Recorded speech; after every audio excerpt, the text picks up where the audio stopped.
नमस्कार, हमारे छत्तीसगढ़ देख रहे हैं आप। मैं हूं आपके साथ सपना दीपक मदेशिया। बुलेटिन का आगाज करेंगे। जल्द अमीर बनने की चाहत ने 4 लोगों को सलाखों के पीछे भेज दिया है। जी हां, आपको बताते चले, प्लांट से निकलने वाली राखड़ को पाटने के लिए सरकारी अनुमति जो है जब आसानी से नहीं मिलती तो खुद ही कलेक्टर और खनिज अधिकारी बनकर फर्जी दस्तावेज बनाए और इसी के साथ साथ सील मारकर हस्ताक्षर कर लिए। मगर शातिर आरोपियों ने भी कई ऐसी गलतियां कर दी कि उनके फर्जीवाड़े का भंडाफोड़ हो गया। दरअसल पुलिस ने 5 दिन पूर्व 3 आरोपियों को गिरफ्तार कर जेल भेजा था और आज पूरे मामले को जो मास्टरमाइंड था वो भी पुलिस के हत्थे चढ़ा है, जिसे पुलिस ने सलाखों के पीछे भेज दिया है।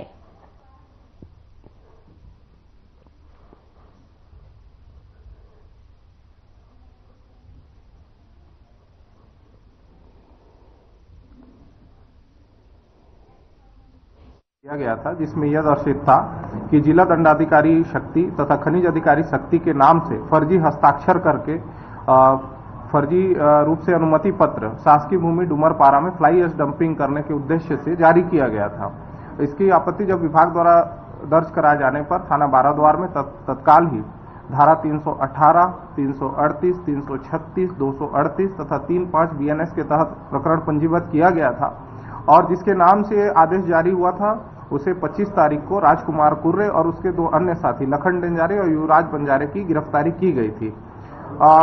विवेचना क्रम में यह स्पष्ट हुआ था कि इसके पीछे जो इनका योजना बनाया गया था वो मूल रूप से खरसिया के रहने वाले भूपेंद्र किशोर वैष्णव थे, जो जिनके द्वारा फर्जी दस्तावेज का प्रारूप तथा फर्जी हस्ताक्षर करने का उन्हें योजना दिया गया था और बचने के लिए ये उनको आगे किए हुए थे। इनके द्वारा पूर्व में जितने भी ऐसे दस्तावेज जहां जहां पर फ्लाई ऐश डंपिंग करनी है उस संबंध में पूरी प्रक्रिया इनके द्वारा समझाई गई थी। संबंधित कंप्यूटर से टाइपिंग कराने का आइडिया तथा रबर शिप किस प्रकार से लगाया जाना है, ये सभी इसका मास्टरमाइंड जो है खरसिया के भूपेंद्र किशोर वैष्णव थे, जिनके विरुद्ध मेमोरेंडम तथा साक्ष्य जब्ती के आधार पर आज दिनांक को विधिवत कार्रवाई करके माननीय न्यायालय इन्हें रिमांड प्रस्तुत किया गया है। देखिए, हमारे पास जो रिकॉर्ड है उसमें रायगढ़ में 420 तथा घर में घुसकर मारपीट करने और साथ ही शासकीय कार्य में बाधा कर मारपीट करने एवं अन्य गंभीर प्रकरण इनके विरुद्ध 12 प्रकरण दर्ज हैं। साथ ही बिलासपुर में इनके विरुद्ध माननीय न्यायालय में विचारण में है एक मामला, जिसके संबंध में जानकारी मिलना शेष है। इस संबंध में संबंधित थानों से भी जानकारी एकत्र की जा रही है और विधिवत इसमें कार्रवाई की जाएगी। पूरे प्रकरण में अभी तक 4 आरोपी और चौथा इसके अलावा और भी है कि देखिए, अभी विवेचना जारी है। जो भी कड़ी इसमें खुलेगी और जिनके भी इसमें हस्तक्षेप पाए जाएंगे या जिनके भी विरुद्ध साक्ष्य पाए जाएंगे इस मामले में, उनके विरुद्ध कार्रवाई की जाएगी। और वहीं सरगुजा जिला जनपद सदस्यों की बीजेपी ने घोषणा की है। 14 जिला जनपद सदस्यों में से 2 स्थान के सदस्यों को रोका गया है और शेष 12 सदस्यों के नाम की घोषणा त्रासवार्ता कर दी गई है। सरगुजा से तस्वीरें दिखा रहे, जहां जिला जनपद सदस्यों की देखिए घोषणा हो चुकी है और 2 बताते चले बीजेपी ने अपने सदस्यों की घोषणा की है और इस बीच देखिए कई ऐसे नाम भी हैं जिनको रोका गया है और इसी के साथ साथ कई ऐसे नाम हैं जिनको ऐड किया गया है। तस्वीरें आपको दिखा रहे हैं जहां बीजेपी ने अपने जिला जनपद सदस्यों के नामों का ऐलान कर दिया है और अब जिनके नाम के ऐलान किए गए हैं उनके जो समर्थक हैं उनमें खुशी की लहर देखी जा रही है। और देखिए, ये प्रचार प्रसार भी किया जा रहा है बीजेपी की तरफ से, जहां पर अपने तमाम जो सदस्य हैं उनकी घोषणा कर दी गई है। 2 के स्थान सदस्यों को भी देखिए फिलहाल के लिए रोक दिया गया है, तो वही 12 ऐसे सदस्यों के नाम जो है उनकी घोषणा हो चुकी है और इन 12 सदस्यों के नामों के ऐलान के बाद से जो उनके समर्थक हैं उनमें यह खुशी की लहर देखी जा रही है, जो कि देखिए बीजेपी के झंडे के साथ यहां पर रैली निकाली गई है और यहां पर जोरों से प्रचार प्रसार होता हुआ भी नजर आ रहा है। तस्वीरें आपको दिखा रहे हैं जहां जिला जनपद सदस्यों के नामों का ऐलान बीजेपी की तरफ से किया गया है और तमाम ऐसे जो सदस्य हैं उनकी जो है नामों का ऐलान कर दिया गया है। टोटल संख्या 12 बताई जा रही है। 12 सदस्यों के नामों का ऐलान कर दिया गया है, तो वही 2 ऐसे सदस्य हैं जिनके नाम को फिलहाल के लिए रोक दिया गया है।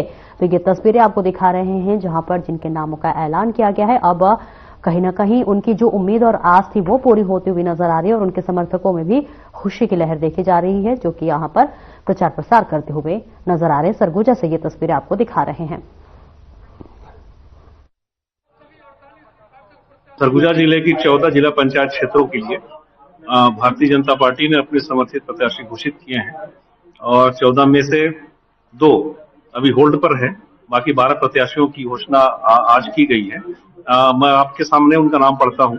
अंबिकापुर क्षेत्र क्रमांक 1 से श्रीमती दिव्या सिंह सिसोदिया, अंबिकापुर क्षेत्र क्रमांक 2 से श्रीमती पायल सिंह, अंबिकापुर क्षेत्र क्रमांक 3 से श्रीमती पुलिसवरी सिंह, लखनपुर क्षेत्र क्रमांक 4 से जो अभी शेष है, लखनपुर क्षेत्र क्रमांक 5 वो भी शेष है, उदयपुर क्षेत्र क्रमांक 6 ये श्रीमती वर्षा सोनवानी, उदयपुर क्षेत्र क्रमांक 7 श्रीमती सरस्वती पैकरा, धौरपुर क्षेत्र क्रमांक 8 श्रीमती निरूपा सिंह, लुंड्रा क्षेत्र क्रमांक 9 ये श्री देव नारायण यादव, बतौली क्षेत्र क्रमांक 10 ये श्रीमती नागमणि पैकरा, सीतापुर क्षेत्र क्रमांक 11 श्रीमती शकुंतला पैकरा, सीतापुर क्षेत्र क्रमांक 12 श्री धनेश्वर राम, मैनपाट क्षेत्र क्रमांक 13 श्री सेतराम बड़ा तथा मैनपाट क्षेत्र क्रमांक 14 श्रीमती बसंती एक्का। ये लगभग 12 नाम जिला पंचायत सदस्यों के लिए घोषित किए गए हैं जो भारतीय जनता पार्टी के समर्थित प्रत्याशी रहे। ये तो चूंकि ये सवाल कांग्रेस से पूछा जाना चाहिए था, लेकिन क्या मानना है? लेकिन कहीं ना कहीं कांग्रेस को ये विचार करना चाहिए कि भाई उस वार्ड से यदि वो प्रत्याशी घोषित नहीं कर पा रहे हैं तो ये उनके लिए चिंता का विषय हो सकता है। निश्चित रूप से भारतीय जनता पार्टी को इससे लाभ होगा।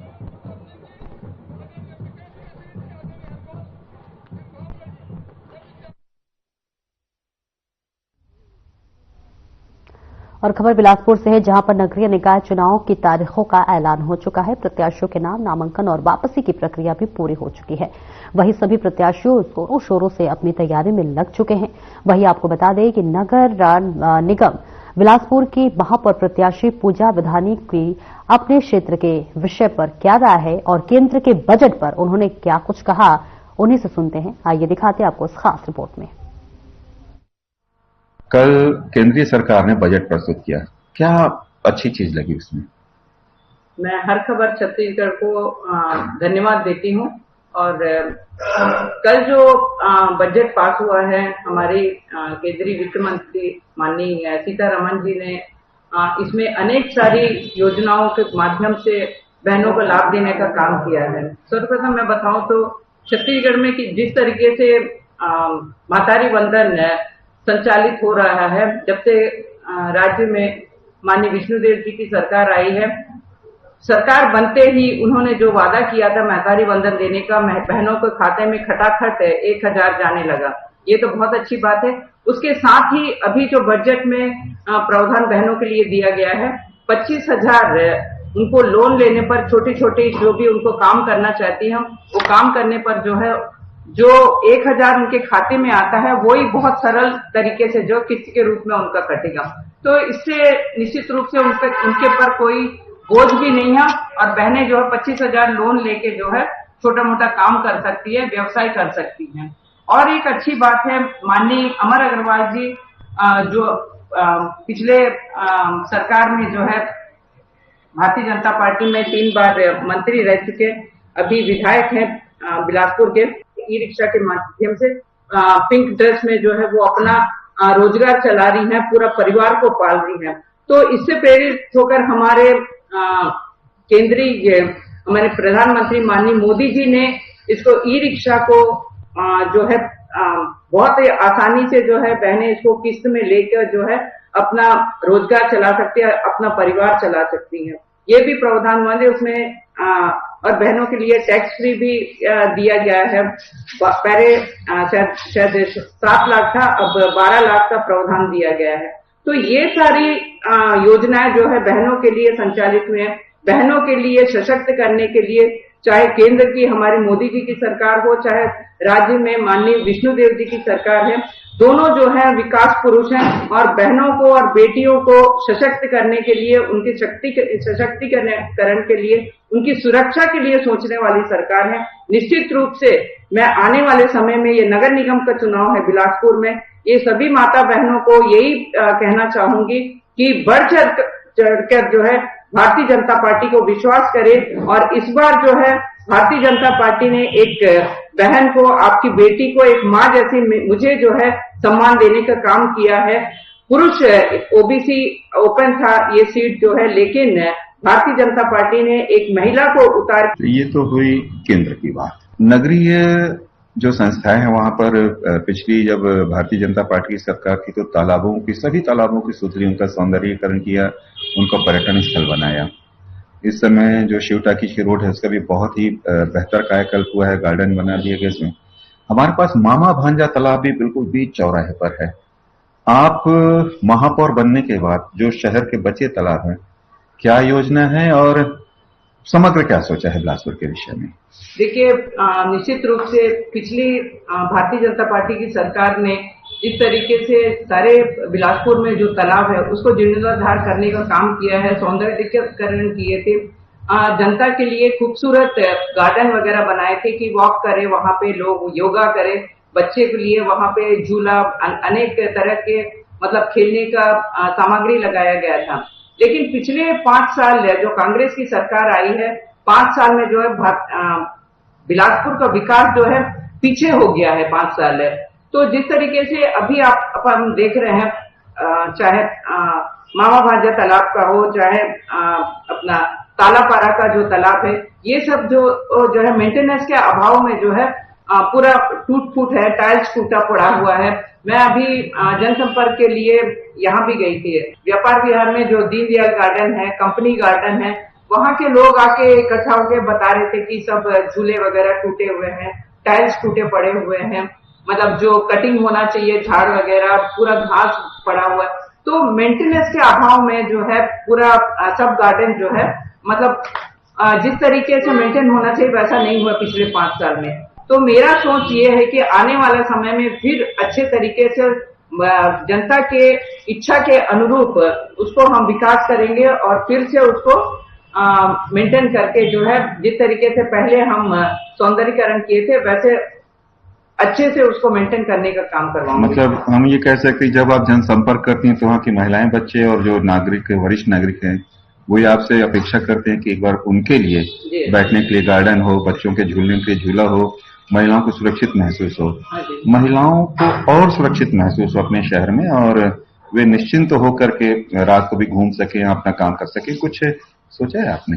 जी देखिए, वैसे पिछले 15 साल सरकार में जो है वन स्टॉप सेंटर वगैरह स्थापित किए थे और हर थाने में जो है महिला सेल भी रखा गया था कि जब भी चाहे घर से भी कोई घरेलू हिंसा होती है बहनों पर, चाहे रास्ते में कहीं भी ट्रैवल करते समय कोई भी बहनों के साथ कोई अभद्र व्यवहार करता है, और योजना निकाला है बहनों के लिए। बहन जब कोई स्टेशन में है, चाहे बस स्टैंड में, अकेले उसको घर पहुंचना है तो एक हेल्पलाइन नंबर है, हेल्पलाइन नंबर को वो डायल करती है तो थाने से जो है गाड़ी लेके जो है पुलिस वाला आएगा और उसको अपने घर तक पहुंचाने का काम करेगा। तो ये सारी योजनाओं को ही मतलब अच्छे रूप से चले, सुचारू रूप से चले और बहनों को बहुत आसानी से सुरक्षित और अपने मतलब क्षेत्र में जो है सुरक्षित महसूस करे, इसके लिए हम इसको अच्छे तरीके से चालू रखेंगे। आखिरी सवाल है, नारी की शक्ति को गति देने का प्रयास राज्य की सरकार भी कर रही है, केंद्र भी कर रही है, आप क्या कर रही हैं? देखिए, ये सारी योजनाओं को मैं अपने वरिष्ठ जनों के साथ, हमारे माननीय विधायक जी यहाँ पे माननीय अमर अग्रवाल जी, इन सारे हमारे और भी तीन विधायक हैं इस शहर में जो है, माननीय धर्मजीत सिंह जी, माननीय धर्मलाल कौशिक जी हैं, सुशांत भाई है, हमारे नगरीय निकाय मंत्री माननीय अरुण साव जी हैं। इन सारे नेतागण के साथ बैठ के जो प्लानिंग के साथ जो है इस बिलासपुर शहर को विकसित करने का और सुंदर और स्वच्छ बनाने का हम प्रयास करेंगे और जो भी कमी है पिछले 5 साल में जो भी विकास कार्य रुके हुए हैं उसको भी हम गति देने का काम करेंगे।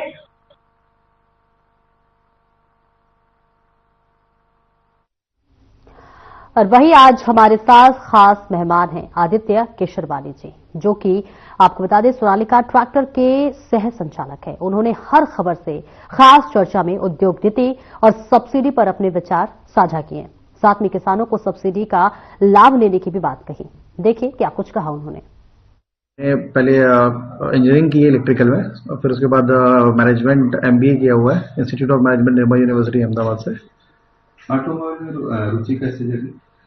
स्टार्टिंग से ऑटोमोबाइल में ही रुचि है, ट्रैक्टर का बिजनेस रहा है, मतलब बचपन से ऑटोमोबाइल को ही देखा हुआ है। तो ऑटोमोबाइल लाइन तो था ही हमारा स्टार्टिंग से। हमारी जो ट्रैक्टर की डीलरशिप है अनिल एजेंसी सोनालिका ट्रैक्टर की डीलरशिप है, वो अराउंड 25 साल होने को आ रहे हैं आज। तो बचपन से ऑटोमोबाइल डीलरशिप, ऑटोमोबाइल बिजनेस ही देखा हुआ है, तो उसमें तो रुचि स्वाभाविक है। बहुत ही उच्च स्थान है एक तरह से, क्योंकि जो इकोनॉमी है अपनी इंडिया की, वो एग्री बेस्ड इकोनॉमी है अभी भी। बहुत कुछ सर्विस तो ठीक है जो पोर्शन है, और अदरवाइज फिर भी अगर अपन देखेंगे तो मेजर पोर्शन अभी भी एग्रीकल्चर का है। तो एक तरह से एग्रीकल्चर प्रोडक्ट अच्छे प्रोवाइड करना जो सोनालिका ट्रैक्टर कर रही है, प्लस उनको अच्छी सर्विस प्रोवाइड करना, तो ये एग्रीकल्चर के लिए बहुत जरूरी है, किसान के लिए बहुत जरूरी है। तो मेरे हिसाब से तो काफी उच्च स्थान है एग्रीकल्चर एज एन ट्रैक्टर का। फिर परिवर्तन आया ट्रैक्टर में, सबसे पहले तो फाइनेंस को लेके बहुत ज्यादा परिवर्तन आया है, क्योंकि पहले जो है ट्रैक्टर जल्दी से फाइनेंस नहीं होते थे। तो जो 2012 के बाद, जहां तक मेरे को ध्यान है, उसके बाद से फाइनेंस में जो सभी वर्गों को जोड़ने की जो एक चालू हुआ आरबीआई के द्वारा, और जो उस समय सरकार थी उसके द्वारा, तो उसके कारण सभी बैंकों को ये देना अनिवार्य हो गया कि आपको इतना % जो है एग्री बेस्ड इकोनॉमी में खर्च करना है। तो इसके कारण जो है बहुत सारे बैंक्स और एनबीएफसी जो है वो आए, जिसके कारण जो बैंक वाले जो एग्रीकल्चर किसान है वो भी मुख्य धारा से जुड़ सके। तो इसके कारण बहुत सारे बैंक आए। तो सबसे तो जो अभी अपन जो देख रहे हैं कि ट्रैक्टर का जो सेल बढ़ा है, उसका मुख्य कारण तो मेरे हिसाब से एक तो फाइनेंस का ही है, प्लस इसमें टेक्नोलॉजी में भी काफी चेंजेस आए हैं। प्लस जैसे ट्रैक्टर लोगों ने देखा तो उसके उपयोग भी काफी बढ़े हैं। जैसे अभी हाल ही में जो अपना ये घर बनने का जो सरकार का जो योजना है कि जो घर बनवाते हैं लोगों का जो घर बन रहा है, उसमें अगर जो सरकार सब्सिडी प्रोवाइड कर रही है, इसके कारण जो है सीमेंट, रेती, गिट्टी काफी सेल हो रहा है। तो इसमें भी ट्रैक्टर और ट्रॉली जो चल रहा है वो भी, उसका भी बहुत उपयोग है। तो एक तरह से उपयोग बढ़ा है तो उसके कारण सेल भी बढ़ रहा है। तो ये सब काफी चेंजेस आए हैं। जो किसान भी है अब ऊंचे एचपी की तरफ मूव कर रहे हैं। सीआरडीएस इंजन जो इंट्रोड्यूस हुआ है वो काफी अच्छा है। जो सीआरडीएस इंजन जो भी ले जा रहे हैं उनका फीडबैक काफी अच्छा आया हुआ है। फंक्शन है सीआरडीएस? सीआरडीएस इंजन में जो आपकी जो देख रेख है वो पूरा आपका लैपटॉप बेस्ड वो रहता है। जैसे हम अपन कार में जो अपन सोचते थे पहले, जो कार में जो अभी होता है, तो कुछ सालों बाद वो ट्रैक्टर में भी होना चालू हो जाएगा कि आपका एक पेन ड्राइव से अपन कनेक्ट करके कि क्या प्रॉब्लम है आपके ट्रैक्टर में वो मालूम चल जाएगा। तो उससे जो है मेंटेनेंस का काफी अच्छा हो जाएगा ट्रैक्टर का। तो किसानों के लिए काफी अच्छा हो जाएगा कि अपन को मालूम चल जाएगा कि दिक्कत क्या है। तो जो अभी जो किसान है जो कहीं से भी अपना या खुद से भी कर लेते हैं और फिर बाद में कुछ बड़ी समस्या आ जाती है गाड़ियों में, तो वो आना बहुत कम हो जाएगा। क्योंकि एक जैसे अपन कार एक प्रॉपर रहता है कि कैसे कैसे अपने को सर्विस करना है, तो वैसा वाला ट्रैक्टर में भी आ जाएगा। तो इससे सर्विसिंग का कॉस्ट हो सकता है थोड़ा बढ़ जाए, लेकिन ट्रैक्टर का आउटपुट काफी बढ़ जाएगा। जैसे काफी किसान हमसे मिलते हैं, हमारे पास आते हैं, तो उनका तो सिर्फ एक ही रहता है कि जो पुराना ट्रैक्टर कई बार ऐसा होता है कि वो अपना बेचते हैं, फिर हमसे नया ट्रैक्टर लेते हैं। तो उनके हिसाब से जो ट्रैक्टर है वो तो उनका लक्ष्मी है, वो एक भगवान की तरह और लक्ष्मी की तरह ही ट्रीट करते हैं, और पूरा भगवान ही है उनके लिए, लक्ष्मी ही बोलते हैं वो अपने जो उनका जो ट्रैक्टर है उसको तो लक्ष्मी ही बोलते हैं वो आज उसको एक मशीन है, जी बिल्कुल नहीं, वो एक भगवान की तरह, एक घर के जो सदस्य है उसकी तरह ही मानते हैं उसको। अच्छा, उत्तर भारत की तुलना में छत्तीसगढ़ में ट्रैक्टर की अभी स्थिति क्या है और आगे क्या संभावना दिखती है? संभावना तो ग्रोथ ही है, क्योंकि अभी अपन जैसा देखेंगे तो छत्तीसगढ़ में जो ट्रैक्टर का सेल है वो काफी पॉजिटिव रहा है इस साल। अभी अगर देखेंगे अपन तो काफी बढ़ा है, और ये बढ़ने की ही संभावना है, क्योंकि ट्रैक्टर का जैसे अपन पेनिट्रेशन देखते हैं कि मार्केट में कितने किसानों पे कितने ट्रैक्टर है, तो अभी भी छत्तीसगढ़ में कम है। तो ये तो बढ़ना ही है। तो जिस तरह से काम बढ़ते जाएंगे तो उस तरह से लोगों को जहां पे लगेगा कि नहीं मैं ट्रैक्टर का ईएमआई जो है वो आसानी से पटा सकता हूं, तो फिर वो निकलेगा। आधा से ज्यादा लोगों का भी डर यही रहता है कि मैं किसान लोन तो ले लूंगा, लेकिन मैं चुका पाऊंगा कि नहीं चुका पाऊंगा। लेकिन अब जैसे हम देख रहे हैं कि मल्टीपल उनके पास सोर्स हैं इनकम के, जैसे गांव में कार्य होता है, तो गांव में कार्य होता है, उसमें बजट आता है, तो उसमें भी वो अपना ट्रैक्टर लगाते हैं, तो वहां से उनको मिल जाता है। तो किसान वो चीज देख रहा है। बम्पर जो पैदावार हो रही है, कहीं ना कहीं इसका जो ट्रैक्टर की जो सेल बढ़ रही है वो एमएसपी के कारण एक है, क्योंकि एमएसपी जो है जो सरकार ज्यादा दे रही है, तो इसके कारण जो है किसानों के हाथ में पैसे आ रहे हैं, तो वो ट्रैक्टर ले रहे हैं। तो एक तो ये है कि उससे ट्रैक्टर ज्यादा हो रहा है, तो ट्रैक्टर ज्यादा हो रहा है तो फिर पैदावार भी ज्यादा हो जा रहा है। तो एमएसपी जो सरकार दे रही है वो है। और अगर उससे किसान संपन्न हो रहे हैं, उससे ट्रैक्टर ले रहे हैं, तो ट्रैक्टर ले रहे हैं, खेतों की जुताई अच्छी हो रही है आसानी से। जिनके पास ट्रैक्टर नहीं भी है वो भी जैसे किराए से काफी ट्रैक्टर चलते हैं, तो उनको आसानी से ट्रैक्टर मिल जा रहा है समय में, क्योंकि जो ट्रैक्टर का सीजन होता है वो 15 से 20 दिन का रहता है। तो सफिशिएंट ट्रैक्टर है अब किसान के पास, जो किराए में भी मान लो लेना है या खुद भी चलाना है। तो इससे क्योंकि मशीन यूज हो रहा है, तो अब लोग भी आप जैसा देख रहे हैं कि जल्दी से मिलते नहीं काम करने के लिए, तो बहुत सारे जो फंक्शन है अब वो ट्रैक्टर के थ्रू ही हो रहे हैं। एडवांस इम्प्लीमेंट्स आ गए हैं, उसके थ्रू जो है जो गांव में अब लोगों की भी कमी हो गई थी कि जो बहुत सारे लोग शहरीकरण हो रहा था, शहर की तरफ जा रहे हैं जो, तो वो भी बहुत हद तक के ये जो ट्रैक्टर का जो मैकेनाइजेशन है वो इस प्रॉब्लम को सॉल्व कर रहा है। बम्पर जो पैदावार हो रही है कहीं ना कहीं इसका जो ट्रैक्टर की जो सेल बढ़ रही है वो एमएसपी के कारण एक है, क्योंकि एमएसपी जो है जो सरकार ज्यादा दे रही है, तो इसके कारण जो है किसानों के हाथ में पैसे आ रहे हैं तो वो ट्रैक्टर ले रहे हैं। तो एक तो ये है कि उससे ट्रैक्टर ज्यादा हो रहा है, तो ट्रैक्टर ज्यादा हो रहा है तो फिर पैदावार भी ज्यादा हो जा रहा है। तो एमएसपी जो सरकार दे रही है वो है, और अगर उससे किसान संपन्न हो रहे हैं, उससे ट्रैक्टर ले रहे हैं, तो ट्रैक्टर ले रहे हैं, खेतों की जुताई अच्छी हो रही है आसानी से। जिनके पास ट्रैक्टर नहीं भी है वो भी जैसे किराए से काफी ट्रैक्टर चलते हैं तो उनको आसानी से ट्रैक्टर मिल जा रहा है समय में, क्योंकि जो ट्रैक्टर का सीजन होता है वो 15 से 20 दिन का रहता है। तो सफिशिएंट ट्रैक्टर है अब किसान के पास, जो किराए में भी मान लो लेना है या खुद भी चलाना है। तो इससे क्योंकि मशीन यूज हो रहा है तो अब लोग भी आप जैसा देख रहे हैं कि जल्दी से मिलते नहीं काम करने के लिए, तो बहुत सारे जो फंक्शन है अब वो ट्रैक्टर के थ्रू ही हो रहे हैं। एडवांस इम्प्लीमेंट्स आ गए हैं, उसके थ्रू जो है जो गांव में अब लोगों की भी कमी हो गई थी कि जो बहुत सारे लोग शहरीकरण हो रहा था, शहर की तरफ जा रहे हैं जो, तो वो भी बहुत हद तक के ये जो ट्रैक्टर का जो मैकेनाइजेशन है वो इस प्रॉब्लम को सॉल्व कर रहा है। जो मैकेनाइजेशन के लिए जो अभी तक के कदम उठाया उसमें और आगे बढ़ के जो अपन पोस्ट और हार्वेस्ट का जो रहता है, जैसे जो जगह जगह पराली जला रहे हैं, तो अभी भी हम लोग छत्तीसगढ़ में हालांकि पॉल्यूशन का तो उतना दिक्कत नहीं है, लेकिन अभी भी यहाँ लोग पराली ही जलाते हैं। तो उसमें और सब्सिडी इंट्रोड्यूस करके उन जो इम्प्लीमेंट्स है उनके लिए सब्सिडी, उसका चलन बढ़ाना, तो एक ये अपने लिए अच्छा कार्य होगा जो किसानों के लिए, प्लस हम बिजनेसमैन लोग के लिए भी रहेगा कि सब्सिडी आएगा। तो क्योंकि अभी इम्प्लीमेंट के नाम पे सिर्फ और सिर्फ रोटावेटर का यूज होता है ज्यादा जो कस्टमर यूज करता है, तो चलन बढ़ाने के लिए इसमें सब्सिडी अभी जरूरी है। जो पोस्ट हार्वेस्ट हुआ, जो बाकी भी जो इम्प्लीमेंट हुआ एडवांस इम्प्लीमेंट्स में, तो उसके यूज के लिए सब गवर्नमेंट को सब्सिडी का सहयोग प्रोवाइड करना जरूरी है, तब वो चलन में आएगा। फिर एक बार जब चलन में आ जाएगा तो फिर वो सेल होना अपने आप चालू हो जाता है। तो हाँ, हार्वेस्टर जैसे जो चलता है तो उसमें तो निश्चित रूप से फायदा मिलेगा कि जैसे इतना बड़ा जो रहेगा तो नेगोशिएशन भी कस्टमर के लिए आसान होता है, क्योंकि हार्वेस्टर हर कोई अफोर्ड नहीं कर पाता। हार्वेस्टर तो आपके अभी भी जो छत्तीसगढ़ में ज्यादा आते हैं वो हरियाणा पंजाब साइड से ही आते हैं। तो अगर एक साथ बड़ा एरिया होगा या 2-3 किसान मिलके वो करेंगे तो उनका जो बार्गेनिंग पावर रहेगा वो बेहतर रहेगा, जिससे उनको कम रेट में हो जाएगा वही चीज। अगर अपन एक एकड़ की बात करते हैं, संभावना कि हम सोसाइटी के रूप में संयुक्त रूप से खेती कर सकते हैं। कस्टमर हायरिंग सेंटर वगैरह तो है कहीं कहीं पे, मतलब मध्य प्रदेश में है, शायद छत्तीसगढ़ में भी कहीं कहीं पे होंगे, जहाँ पे इम्प्लीमेंट जो है वो लोग किराए में ले जाके अपना काम करते हैं, कस्टमर हायरिंग सेंटर बोलते हैं जो। तो हो सकता है, मतलब प्रयास किया जा सकता है इस लाइन में, और बाकी जगह तो संभव हुआ ही है। और देश में, इवन विदेश में भी कहीं कहीं सुना है मैंने कि कस्टमर हायरिंग सेंटर वगैरह काफी जो रहा है कि अच्छा रिजल्ट दिया है, तो छत्तीसगढ़ में भी बिल्कुल उसको प्रयोग करना चाहिए। फिलहाल इस बुलेटिन में इतना ही। नमस्कार।